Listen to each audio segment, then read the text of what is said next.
This is A Rude Awakening. I'm Sabrina Jacobs.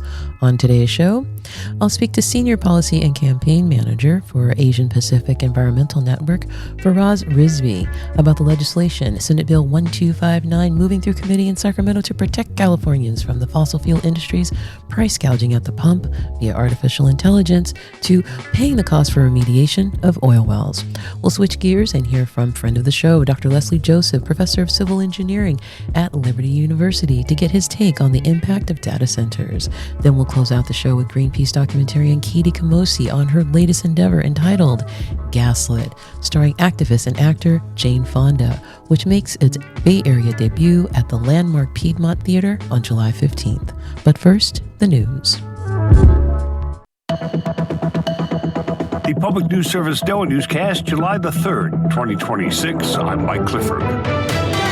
A former Olympic canoeist on Thursday was indicted for allegedly vandalizing the newly furbished Lincoln Memorial reflecting pool. The Washington Post notes that 67-year-old David Hearn faces one felony count of malicious destruction of property tied to a June 19th incident in which National Park Service employees say they spotted him trying to rip a new liner that had been installed in the basin. Hearn's attorneys responded saying he is the latest victim of an outrageous prosecution brought by allies of President Trump. Meantime, as our nation turns 250 years old tomorrow, the 4th of July also marks the first anniversary of the Trump administration's controversial One Big Beautiful Bill Act. The Republican funding bill lowered taxes for the wealthy and corporations and steered billions into immigration enforcement. It also is projected to cut almost $1 trillion from Medicaid over the next decade. Matt Herdman with the nonprofit Protect Our Cares says the cuts are already threatening clinics in California and across the country that rely on Medicaid reimbursement. There's over 350 clinics or hospitals or nursing homes that have already closed just between the passage of the Medicaid cuts and now. There's another 125 closures already announced, and then 97 more places where they've announced cuts. The new state budget includes $390 million in aid to distressed private and public hospitals. I'm Suzanne Potter. And since the signing of the Declaration of Independence on July 4th, 1776, the conservation group Defenders of Wildlife is using the milestone to remind Americans that protecting wildlife is part of the American story. The Defenders have launched a year-long public engagement campaign with the message, out in the wild, there is no left or right. Laura Sheehan with the Defenders says their goal is to bring people together over wild places that define the country. When we talk to everyday people, wildlife is not a divisive issue. In fact, it's a unifying issue because it's one place that we love to go out into nature and to see wildlife together. The campaign, titled We Are Closer Than You Think, seeks to recast wildlife conservation as a shared national value, not a partisan cause. Sheehan says the anniversary creates a rare opening to connect the country's founding ideals with the landscapes and species that have shaped American identity. I'm Mark Richardson. And a dozen cities nationwide are participating in Martyrs' Day activities right after the 4th of July. Gloria J. Brown Marshall is the founder of Martyrs' Day and a professor of constitutional law at John Jay College. It has us celebrate on July 4th, but also bring to mind that those freedoms they're celebrating on July 4th came with a price. And we need to recommit to the ongoing work of freedom because that work is not completed. She urges people to remember those who died fighting for freedom. This is Public News Service. Mississippi and other southern states have some of the most restrictive reproductive laws in the nation.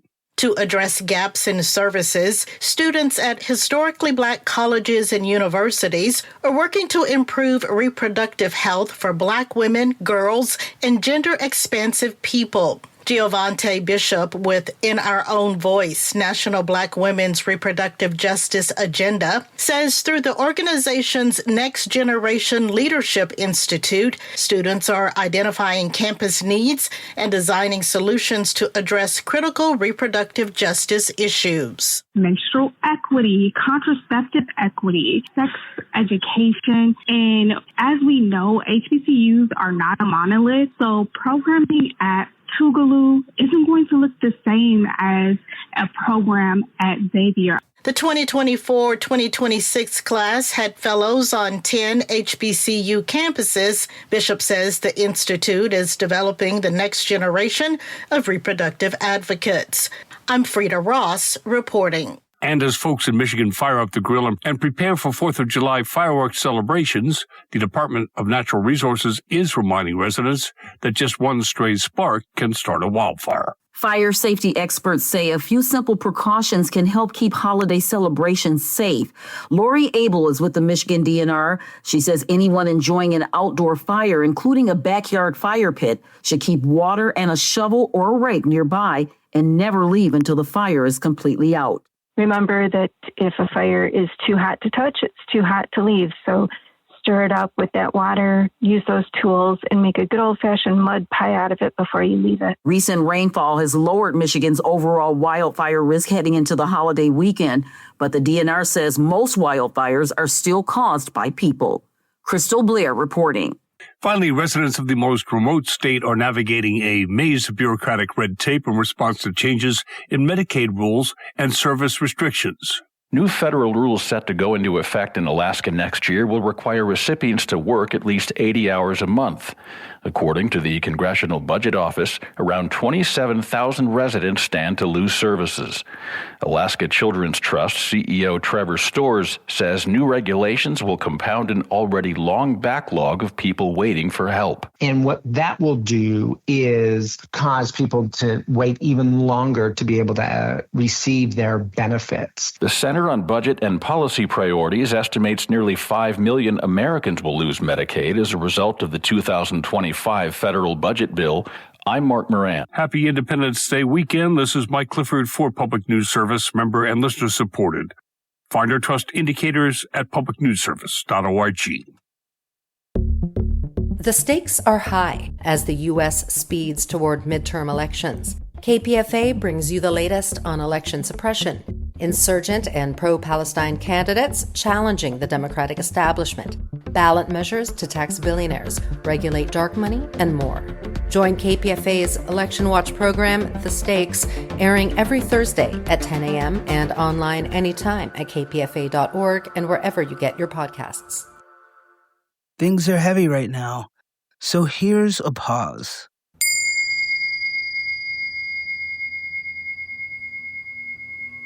Be kind. Be kind to strangers. Be kind to neighbors. Be kind to yourself. Staying informed matters. So does staying human. This is KPFA. Listeners supported, community powered.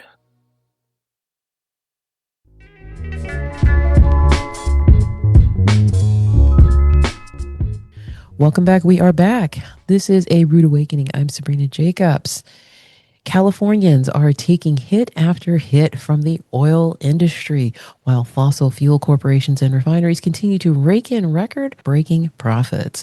Californians have faced gas prices up to $6 per gallon since the start of the Iran war, and oil market analysts are predicting a slow return to lower prices. Now, a new price manipulation tactic is keeping prices high artificially.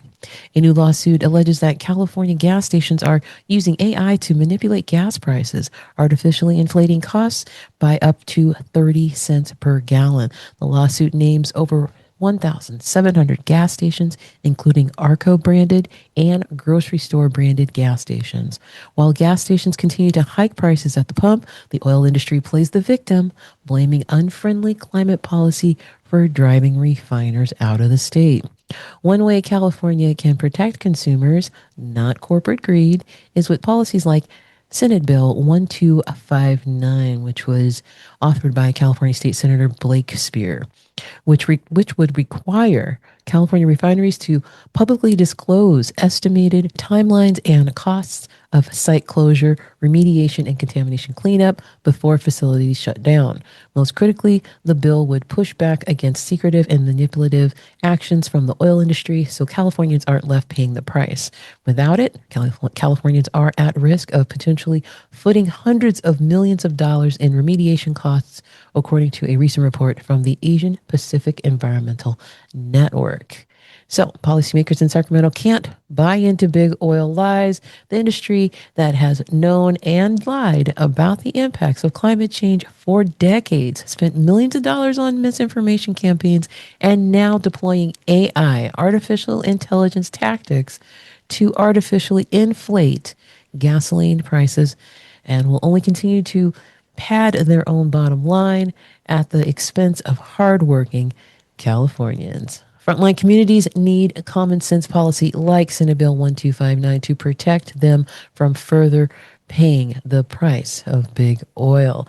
And this bill went to the Assembly Energy and Utilities Committee on Wednesday, and it passed. And here to talk about it, we have Senior Policy and Campaign Manager for Asian Pacific Environmental Network, Mr. Faraz Rizvi. Mr. Faraz Rizvi, welcome to A Rude Awakening. Thank you for having me. All right. So, wow, this is a great win. This is a big win. 30 cents on the gallon price hike. I was floored. I was absolutely floored when I heard about that. Talk to us about what this win means. I think I set up all the background there. If I've left anything out, please fill in the blanks. But talk to us about what this means, this win means. What's the next step? And let's take it from there. Yeah, so this bill would require refiners to file their decommissioning plans and their remediation plans with the State Water Board. It would also direct the State Water Board and the Energy Commission to look at the cleanup liabilities that the refineries in the state have. And a big reason that we think this is important is because right now, communities do not have access to this information. Unlike the rest of the energy sector, refineries actually don't have sector-specific requirements to report this information. And so despite their long history of pollution and contamination, they tend to really underplay the amount. And when it comes time to close, they leave communities with the bill and with extensive legacy contamination. And so hopefully this bill is a way to get some transparency about what kind of contamination we're seeing, what the refineries closure and remediation plans look like, and have an understanding of whether this could be passed on to the taxpayer. Right, exactly. Pass it on to the taxpayer. Just pass it on to the taxpayer. It's absolutely floors me. All these loopholes that end up pulling at the pockets of the taxpayers. But so this is definitely a push in the right direction. So this goes to this was a Senate bill. So this goes to the governor's desk, right? So it's actually going to go to the Appropriations Committee. Okay. And then from there, it'll hit the Assembly floor and then go to the governor's desk. So we just got out of a policy committee. Understood. Okay. Well, that's a good thing. Do you feel like it's something that it seems like something that Gavin Newsom would definitely sign?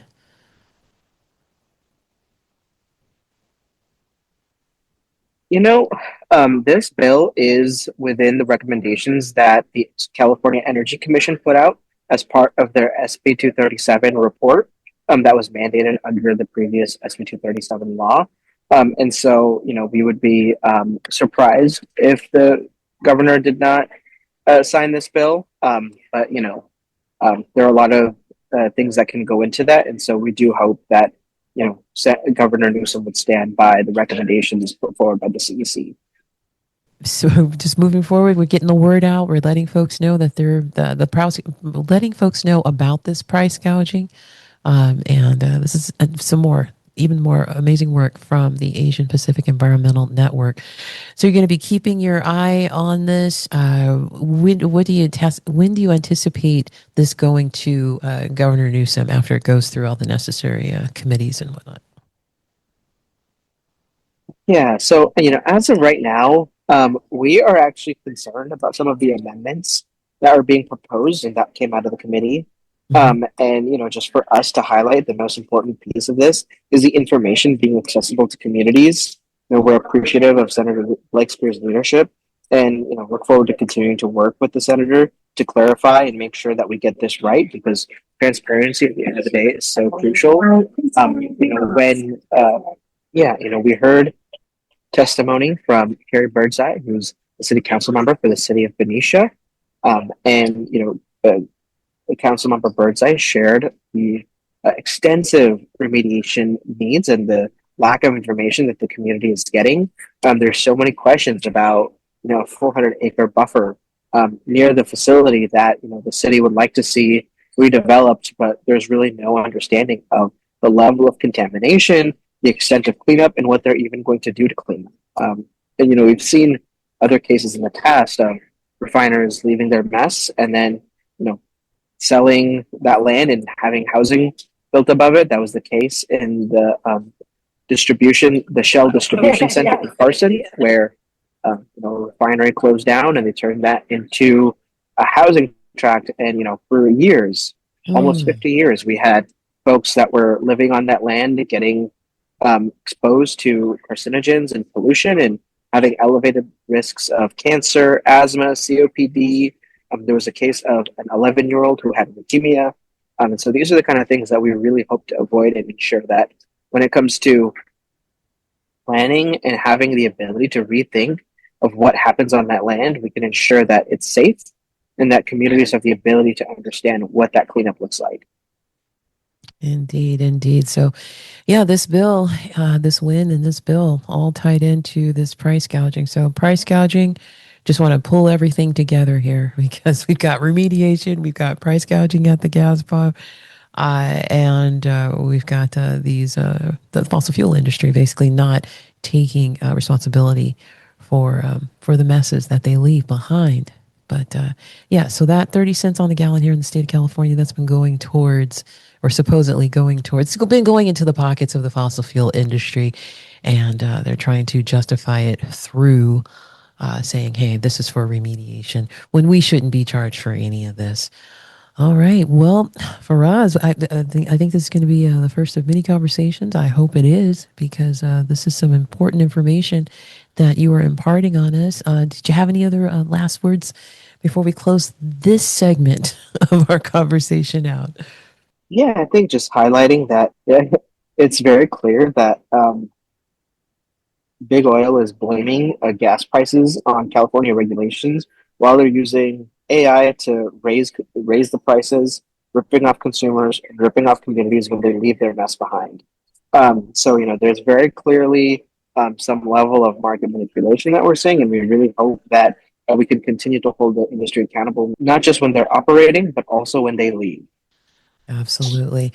Yeah, sounds like a solid plan to me. That was the voice of Faraz Rizvi. And Faraz Rizvi is the Senior Policy and Campaign Manager for Asian Pacific Environmental Network. Faraz Rizvi, thank you so much for being on A Rude Awakening. Truly appreciate your time. Thank you. Thank you so much.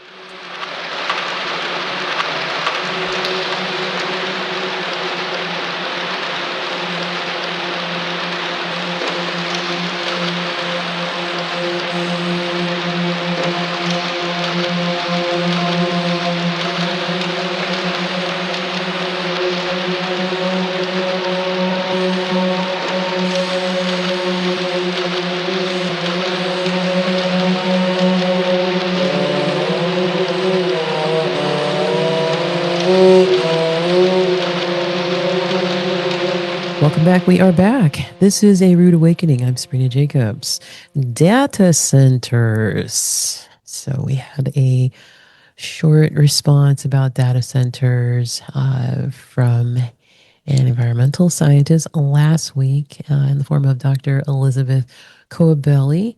And she didn't really break down too much. She just said that, quote or paraphrase, that it depends on where you are living. So I thought I'd dig a little deeper, and this is going to be a slow and deep dive into data centers. I hope to have numerous segments in regards to this ever-changing fluid situation that we're all faced with.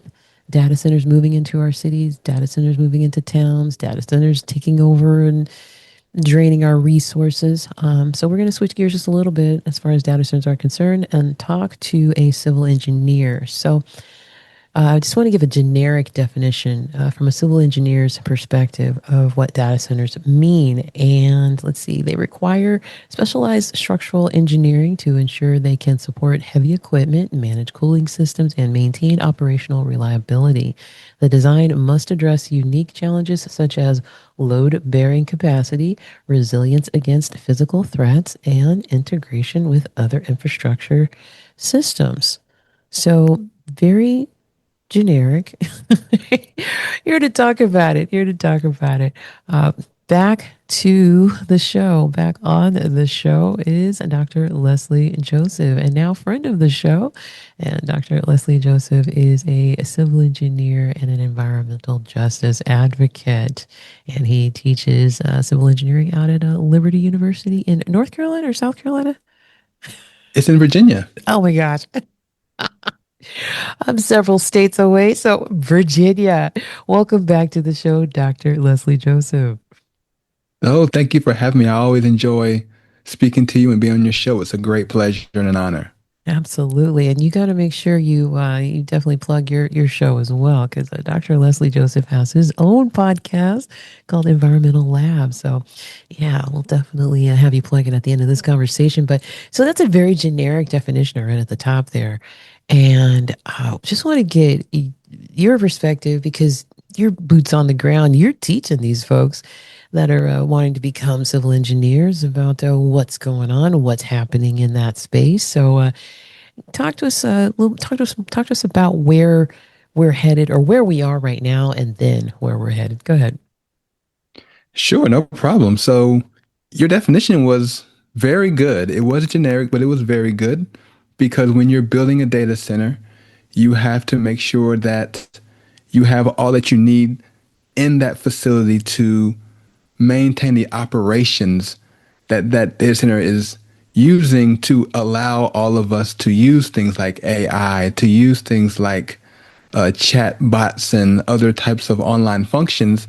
And so these facilities, these centers are getting very large, and you are correct. They need very strong load-bearing structures to hold them in place, to prevent any damage from any kind of extreme weather events, tornadoes, hurricanes, things of that nature.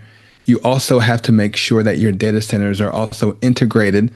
So you have computer technologies inside the data center. You have HVAC, so heating and cooling to control the climate inside these data centers. You also need to make sure you have robust water systems to ensure cooling and to maintain the very sensitive aspects of your data center. And you need lots of land to build it on, land that has to be able to be developed, not in the floodplain, no place where you could have any harm from the environment come to your data center. And so as these things start getting built out and as they start being utilized more and more across the country and across the world, to be honest, we are seeing a lot of concerns about the resources that are required to build these centers and to maintain them and to continue to have them operate in the way that we want them to operate. And so Google, Meta, Amazon, all of these major corporations are looking for prime real estate, looking for areas to build these larger and larger data centers to be able to expand their operations and continue to allow for the public, for industries, for companies, for the government to utilize these online tools to do their operations, to do their research, to do all the things that they do using data, using artificial intelligence, using these data centers as those hubs that continue to function in those ways. And so there's a lot to say about them. And what we do know at this point is that they're becoming more and more ubiquitous across the country. And as a result, communities are starting to take notice and they're starting to speak out in many instances against them because of the way they consume resources and divert resources away from communities to these centers. Most definitely. So What is your perspective as far as the future is concerned? It's a great question because we have two things kind of working against each other, right? So when you think about the resources that a data center needs to function, they need lots of water, they need lots of energy, you need lots of land, you need lots of construction materials to build them. And so you could make the argument that yes, in the rural parts of different counties and different counties, different cities outside of city limits, you might see more of these data centers. But the challenge is the infrastructure is not always available to send electricity to these centers if you go further and further away from some of these urban centers. And so in the beginning, when data centers were starting to be built, we started using things like ChatGPT more and Gemini and Copilot. You would have these centers kind of integrated within urban areas, in downtown areas, in business parks, and places where you already had sizable infrastructure available to provide for the needs of these centers. And they were smaller, more compact. They were basically just large server rooms. If you can picture a server room in a big industrial facility or at a university, you just had lots of those kind of just popping up in different parts of town, different parts of a city. But as the needs got bigger and bigger, and as these companies sought to grow more and more in their influence and their ability to serve more and more large scale clients, these centers got bigger and bigger and bigger. And so as a result, you need more land, which means you go further away from the city center. But that also means you have to build the infrastructure to get the resources to those centers. You need to build the water systems, build out the electrical grid further, which incurs more cost to the host cities and the host counties. And so, where is this going to go? It's a great question. As these centers become more and more common, and as these companies become more and more ingratiated with leadership, elected officials, governors, people who see an opportunity, I do think that these states and these cities will try to find ways to bring these centers to their towns, to their cities, and service them like large customers and send them resources and send them what they need to continue to operate, which would then put a strain on those residents, whether it's through increased energy bills, less water availability, less land to build things like houses and other kind of community types of infrastructure that are needed in these areas. And so I think as we move forward, if we're not creative and if we're not aware of what the communities are experiencing, what their needs are, I can see data centers just running over and just trampling over different communities all over the country just because of the perceived benefits of having them there and the perceived advantages that cities think they'll have if they host them in their locales. And so I hope that doesn't happen. And there is, like you said, a large pushback from communities to either not have them or to take time to study the impacts more closely before building them. And just a quick plug for my podcast, The Environmental Justice Lab. I am interviewing tomorrow an environmental scientist who spoke at a city event in Charlotte, North Carolina, where they were planning to bring some data centers to that city. And her, along with some other community activists and other groups, came together, spoke to city council, spoke to elected officials, and they voted to have a moratorium on data centers for 150 days to study the impacts, to study the ways in which those data centers would affect the communities around them. And that's starting to happen more and more across the country as people are starting to see just what happens when these data centers come to town. In my home state of South Carolina, for instance, in Berkeley County, there's a huge Google data center. And they've come to an agreement where they will reduce the amount of water that they pull from the aquifers down in the low country in South Carolina.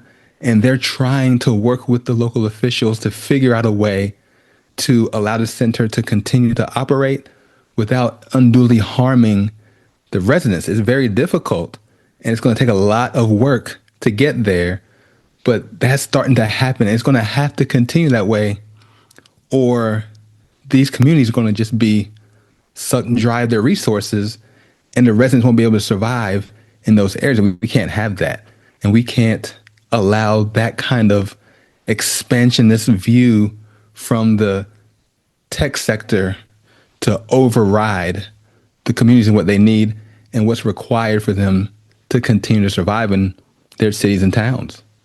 Right. And I think the next question is, or would be, or can be, what are we going to do, or what can be done to compensate? If you have this pushback, if the pushback is successful, what is the alternative, or what could be the alternative? Yeah, it's a great question. I mean, it could go a couple of ways. So there could just be no data center at all in the community, in the city. And the community just says, no, keep it out. The challenge with that is that we as a society are relying more and more on these AI tools and on the tech sector to drive a lot of our innovation, a lot of our productivity.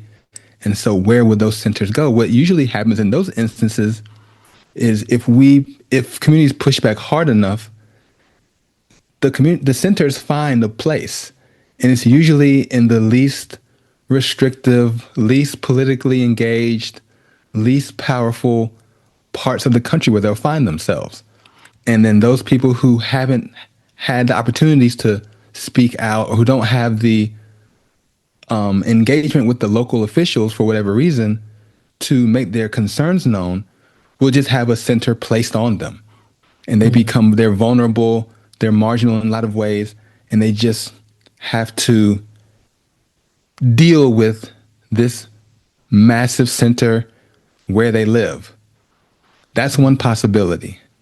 Another possibility is that we all as a society recognize that there's a need and obviously a desire to have these centers to fuel what we're trying to accomplish, whether it's at universities, different companies, different industries, different government agencies, and we work together to try and come to a resolution that will allow these centers to function without taking away too many resources from the community.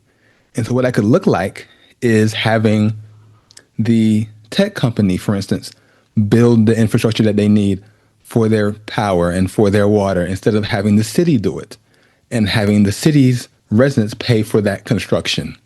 Cost sharing when it comes to utility bills and electricity generation. How are we managing that? What are the rates for that electricity? Are we paying the same rates that Google's paying, or that Amazon is paying, that OpenAI is paying? We shouldn't have that. We should have a schedule where they're paying much more because they're using so much more, and because their presence there is straining the resource. So they should be, in my view, more responsible for ensuring that there's enough to go around. There's renewable energy options that maybe they could use to power their centers, so it's not taking resources away from the community.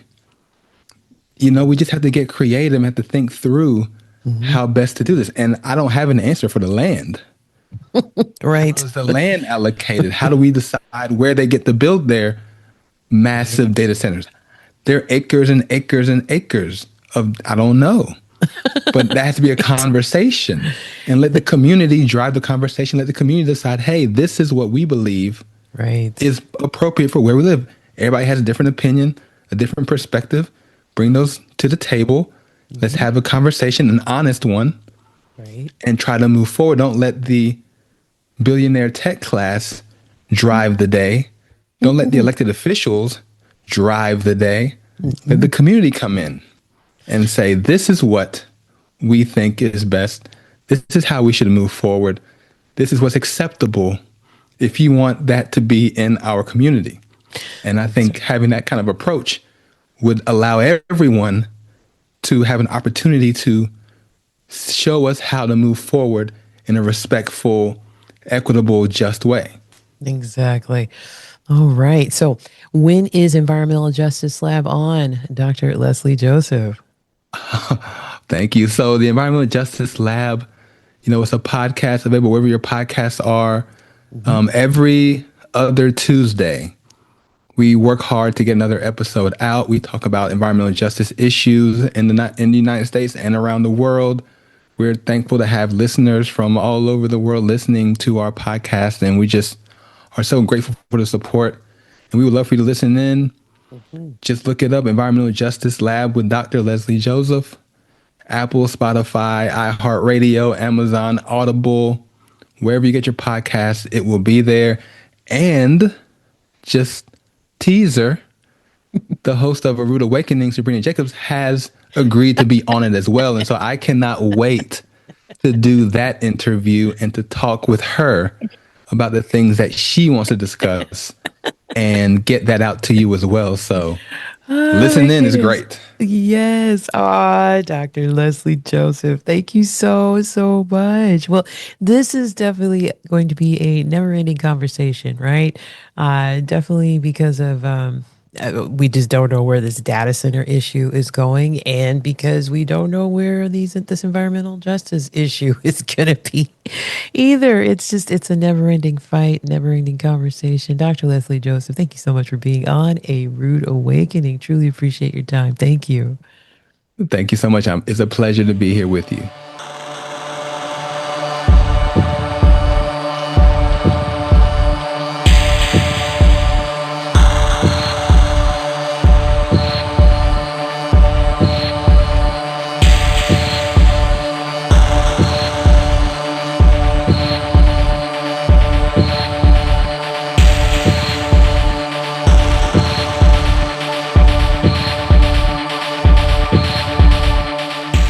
Welcome back. We are back. This is A Rude Awakening. I'm Sabrina Jacobs. There's another amazing documentary making the rounds here in the Bay Area. This one's entitled Gaslit. So far, it has won Best Documentary at the Santa Barbara Film Festival. It opens on July 15th here in the Bay Area at Landmark Piedmont in Oakland, with more dates to be announced. So it's called Gaslit, and it has Academy Award-winning actor and activist Jane Fonda, and she embarks on a road trip through Texas, oil field, and Gulf Coast communities, meeting the people who are fighting back against the oil and gas extraction boom. The boom, which has led to the United States becoming the world's biggest liquefied natural gas exporter, also fueling a massive expansion of plastics production as fossil fuel companies double down on petrochemicals to secure their future. Gaslit is the story of the shrimpers, cattle ranchers, former oil workers, faith communities, community organizers, self-described reluctant activists, and people across political and cultural spectrums who have come together in defense of the communities and coastlines they love. Join Jane Fonda as she travels across Texas and Louisiana, bearing witness to the decades-long struggle between fossil fuel profiteering and the lives of everyday people. And here to talk about this amazing documentary is the director and the producer, Katie Kamosi. And Katie started her career documenting the early 2000s London indie music, and then she moved on to working with Greenpeace and leading projects that have included interviewing people living on the front lines of the climate crisis and sailing on Greenpeace ships to document the Great Pacific Garbage Patch and the high seas of the North Atlantic. She also produced the Fire Drill Fridays, a Greenpeace web series about climate change with Jane Fonda, where she was able to experiment with live formats, expert panels, and climate documentary deep dives. And Gaslit is Katie's first feature film. Yay! And it's the culmination of all these experiences. Katie Kamosi, welcome to A Rude Awakening. Oh, thank you so much, Sabrina. I'm so happy to be here. Yeah, wow, this is amazing. I am absolutely honored to have you here. And This documentary is just so beautiful, so well done, and so balanced. I really, truly, truly appreciated it, and I enjoyed it, even though the subject matter is quite depressing and very, very sad. But you were able to capture all that. I felt like I was there. I felt like I was there Good. with all of you. It was that touching. It was that touching. But we're gonna roll it back here. We're gonna roll it back some years here, and I want you to just give us a rundown of what it was like when you started working with Greenpeace. Sure. Thank you so much for those kind words. So I started, it's been about a decade ago. Before working with Greenpeace, I had worked on branded series, corporate video, all different kinds of things, also docs and films and all of that. But I was really intentional about wanting to work with an organization that better aligned with my values. And the work with Greenpeace is just, it just blows your mind. It just changes who you are as a person. So at first, I was doing a lot of social media content, like you said, gathering people's stories, making some spoof videos, going on the ships, all different kinds of content. And then I began working with Jane Fonda, who already had a relationship with Greenpeace. And during the height of the pandemic, our web series, Fire Drill Fridays, included bringing community organizers, community leaders, people fighting the climate crisis, people on the front lines of the climate crisis onto the show. And when we were able to get back out in the field, the very first place we went was on the Gulf Coast, a town called Port Arthur, Texas, right on the Texas-Louisiana border. And that's where we saw these gas export terminals for the first time. And it just, the build out on the Gulf Coast, I had no idea it was that dramatic. Starting with that first story eventually became the film Gaslit. Wow, okay. So it's a culmination of all those stories. That is wonderful. So you already had really good relationships with the folks out there then, huh? Which made it Yeah, easier. they were pretty new to me, but some of them had worked with Greenpeace for a long time. In fact, you'll see in the film there's quite a bit of archival footage. So, Greenpeace is an environmental organization that's been around over 50 years, and visuals have always been a big part of what they're doing. It's about bearing witness and documenting people's experiences and the situation with the climate crisis. So there were people that I met in Texas and Louisiana filming Gaslit, who then later I found discovered in footage that had never been digitized because Greenpeace had been there in like the late 80s and the early 90s. And some of them were even fighting back then, which is pretty shocking. But yeah, I'm not from the Gulf, I'm not from the area. So it was a real learning experience for me, but I was just so taken by the range of people, the diversity of people, from their backgrounds to political ideologies, who all agreed that these polluting industries are out of control. And they really wanted to get their stories out there. And I felt like, yeah, Greenpeace is the right place to do it. Yeah, indeed, indeed. They do not hold back and they always push forward. And I tell you, it's definitely something to behold. There's a lot of downtime, but I love this quote when you were talking about the folks at Greenpeace when you first started with them, and they said, "We lose a lot, but when we Yeah. win," oh, just expound on that, please. Thank you so much. Yeah. No, it's true. I mean, it's really changed how I view all kinds of social justice movements, but the Yep, climate movement does lose a lot, but yep. but you lose until you win. And that's the part that I think we need to keep in mind, especially as things change in our political, atmosphere here. Mhm. I also think sometimes we don't reflect on the wins that we've had, fixing the hole in the ozone layer, or, I Mhm. remember seeing footage of like Lake Erie on fire and all the smog from before, we had any regulations, for air pollution. So I do think it's important to know that even though these seem like really big issues, they are winnable if we can all get together and get on the same page and work together. Most definitely, and it's reflected so beautifully in this documentary. And folks, I know I say this about every documentary that I see, but you know what? I get lucky. I get lucky because I see some really, really good stuff. So, talk to us, Katie Camosi, talk to us about some of the challenges. So, and by the time you got to where you were making this documentary, you had Miss Jane Fonda on board, you had all the frontline folks on board. Talk to us about some of the challenges that you faced. Sure. So, one of the challenges that we faced is that a lot of the dangers with fossil fuels aren't visible to the human eye. So, you've got these methane emissions that are super damaging, all these chemicals, cancer causing agents that you can't see. The pipelines are underground. Even these big facilities, we weren't allowed inside. So, when you're making film, which is a visual medium, of course, you have to get kind of creative on how to explain what's happening to the audience without slowing down the narrative too much. So we did a few things for this, as you'll see in the film. One is we used, animated explainers. So if we need to get everyone up to speed on like what is fracking, what is LNG, this kind of wonky term that not everyone might be familiar with, we kind of go and show you these beautiful animations to let you see what's happening, understand the process, but we don't dwell on it too long because I really wanted to tell these stories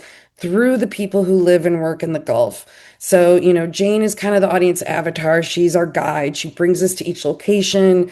In voiceover, she'll kind of explain little bits if we need something explained, but then she passes the mic to the people who actually live there. So we don't have experts from other parts of the country or the world explaining it. It's all from the people in Texas and Louisiana. And I'm really proud that we did that. But another challenge was how do we fit all these narratives into one film? I think at first I thought, well, maybe we'll pick like, I don't know, 3 or 4 people, we'll tell the story through them. But pretty quickly, I realized like seeing all these people who are all experiencing the same thing is a way to get the message across that this isn't just impacting a few people. It's these unlikely allies who might not agree on everything. Shrimpers and ranchers aren't always hanging out with environmentalists historically, but they all agree that there's a problem, right? With this rapidly growing industry that's polluting our air and water. Indeed, indeed. Any pushback from that industry, from the fossil fuel industry? I mean, no, not yet. I don't. I would love to know what they think about it. We nearly had some current oil and gas workers. We have former ones, retired or people that left the industry. In the film, you'll see that who have these, very inside experiences. But we weren't able to get anyone that currently works for the industry. Came pretty close a couple times, but they had real fear of retribution against them and their families who work in the industry. So we weren't able, to quite get there. But as we say in the film, it's not the workers, that we have any issue with at all. In fact, we would love to have a just transition to renewables where workers are retrained, the jobs are still paying the same, maybe better, maybe get benefits.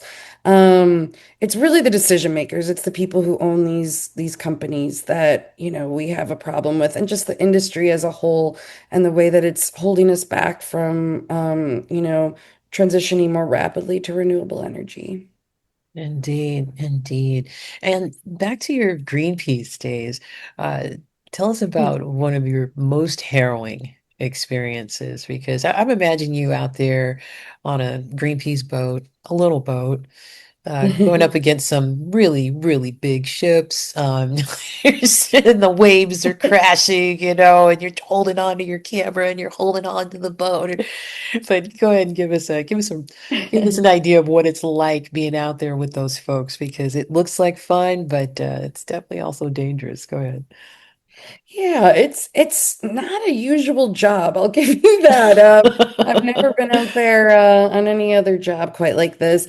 But yeah, a lot of my job has been, trying to document again, like, making the invisible visible. So Right. I'll talk about when we went out to the Great Pacific Garbage Patch, which in my mind, before I went, and in a lot of people's minds, you think it's sort of like this island of plastic. And what it is actually way more devious.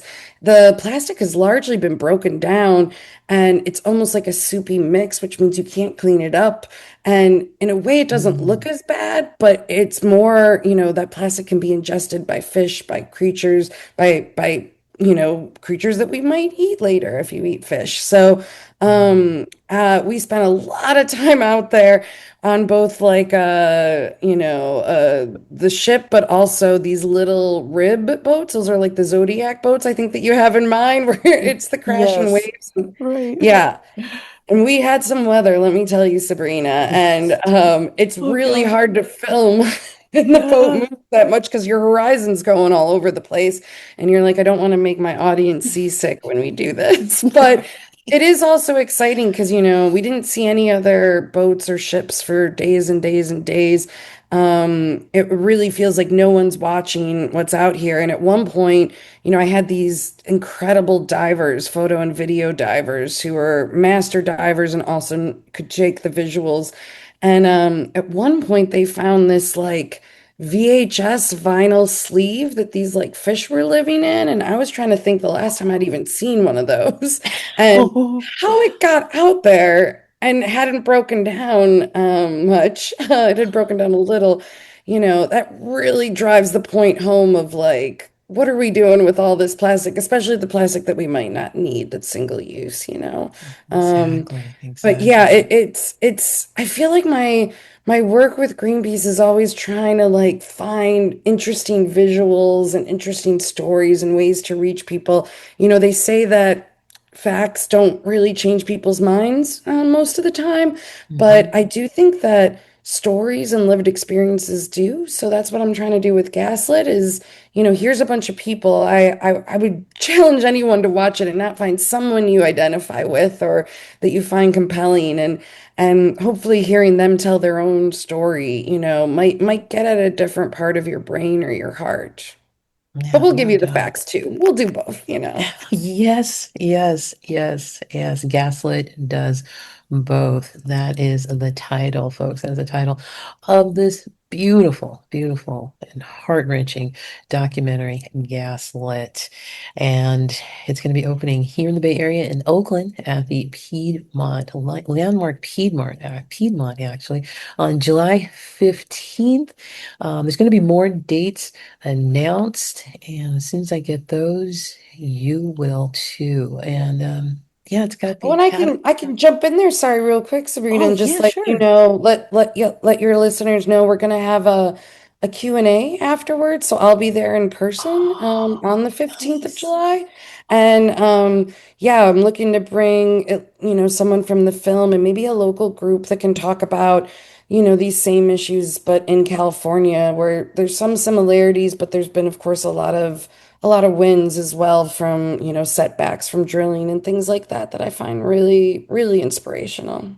Yes, we are trying to get the polluters pay package passed. Yes, So wonderful. fingers crossed for that. Okay, wonderful. That's great. So folks, you'll be able to Q&A with Katie Kumosi. She is the director and co-producer of Gaslit. So one more question here, Katie. We've got a few minutes here. Mhm. And yeah, just want to know what was your favorite part? What was your favorite part? I mean, it's got to be the people, right? So Yeah. you talk about it being harrowing and it's a heavy film for sure that you're gonna feel emotion that's intentional and how could you not when you hear these people's stories? But also you're gonna be inspired, I really think, because each of the people in the film and each community has a different way of trying to protect their communities and their homes and their lives, their health. So you've got people like Joe and Joy Banner in Louisiana. They live in a region that's known as Cancer Alley, but here they are having kept the industry out of their community.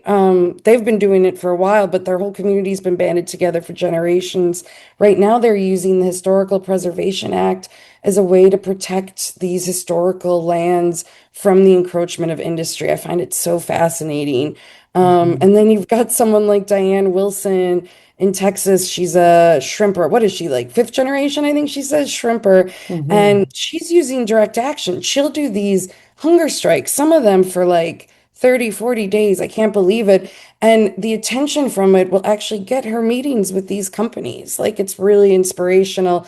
And she also had a big win using, she had a citizen lawsuit against this plastics company and actually got them to have to agree to no more plastic pollution without these heavy fines. And now she's using the money from those fines to do cleanups and to devise new ways to check what's happening and hold them accountable. So I mean, to get to work with these people who are living in some of the most polluted parts of the country, maybe the world, and they're like not deterred at all, not scared of these billion-dollar industries, and they're finding their own ways. Sharon Wilson's up in the Texas drilling field called the Permian Basin, and she's got this really high-end thermal camera where she can see all those methane emissions, and she's sending them to regulators, but also to the heads of states of other countries that are buying this methane, places that have banned fracking, like in Europe, but they're buying our fracked gas,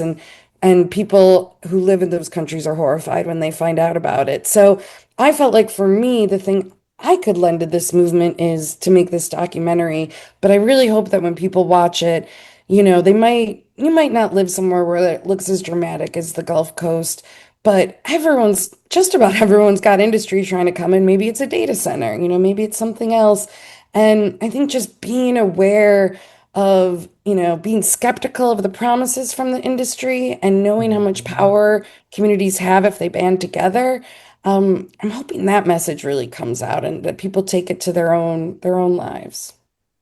Katie Camosi, my goodness. Yeah, wow, what an amazing conversation.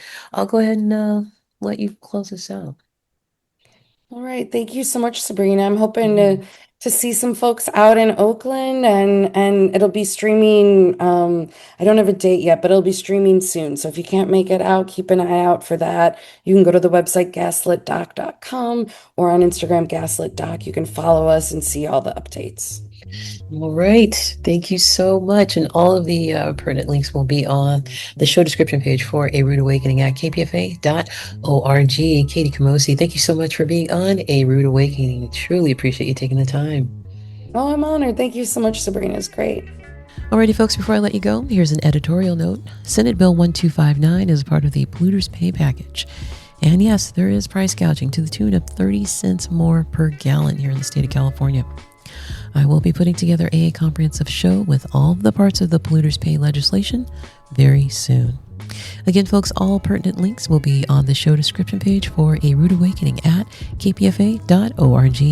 And that does it for another edition of A Rude Awakening. I'm Sabrina Jacobs. A big thank you to my guests, Faraz Rizvi, Dr. Leslie Joseph, and Katie Camosi for taking the time. Kirsten is on the controls. The music on today's show is Sabah by Huma Utku.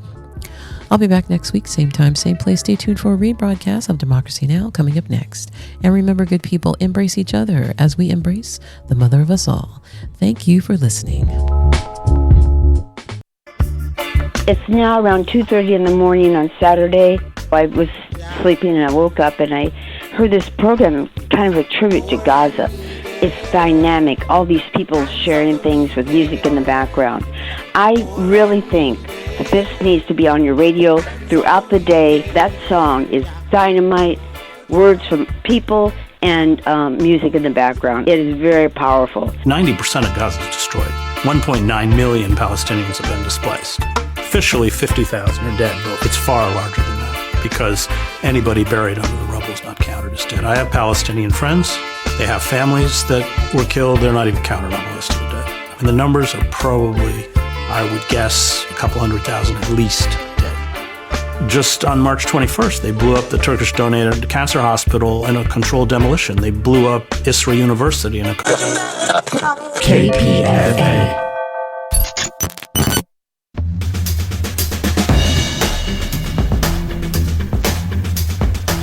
Sure, you could scroll social media to get your news, or you could tune into 94.1 KPFA, or Berkeley's community radio, keeping you in the know and giving you a break from the noise with hand-picked music that relaxes and refreshes.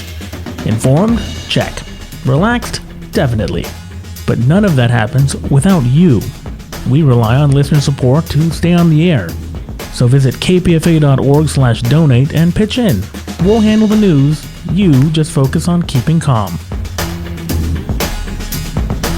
You are dialed into the station that could use a nap but just won't. 94.1 KPFA, 89.3 KPFB in Berkeley, 88.1 KFCF in Fresno, online at kpfa.org.